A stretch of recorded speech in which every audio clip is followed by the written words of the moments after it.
Lee Corso is not only the cornerstone of College Game Day, he was really a trailblazer for the way the sport was covered. It was okay to have a laugh. It was okay to poke a little fun. It was okay to show your personality. And what Lee did really set the trend for the generations that have followed and continue to follow in covering college football. In a sport that's really built on nostalgia and tradition, there's no greater, more iconic moment in the sport, in my judgment, than when LC puts on that mascot head on Saturday mornings. It's as if kickoffs aren't really official until LC has made his pick. In fact, when you walk around campus on a Friday before College Game Day, that's the number one question. Who's Corso going to pick?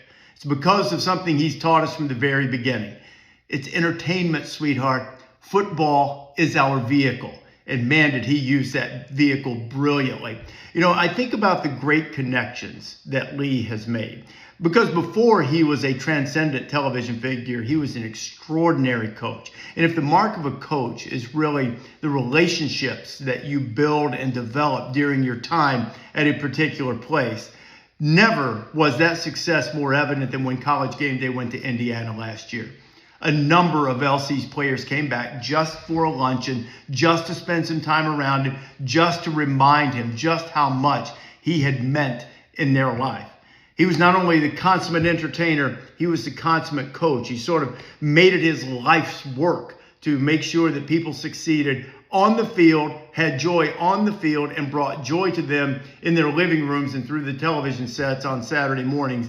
And he certainly succeeded on both counts.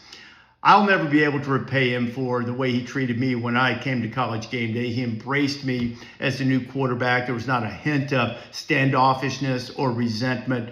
But I think the memories that I will cherish most about working with LC will have a lot less to do with the 3 hours on the air and a lot more to do with those Saturday afternoons and nights that we spent after the show, no assignment, no television to do, just there to see the game.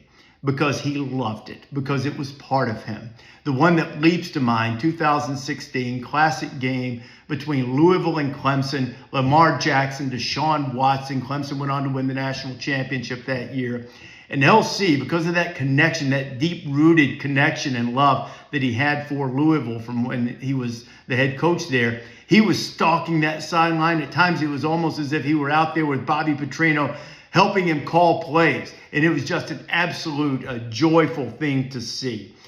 Certainly his love for the sport runs deep.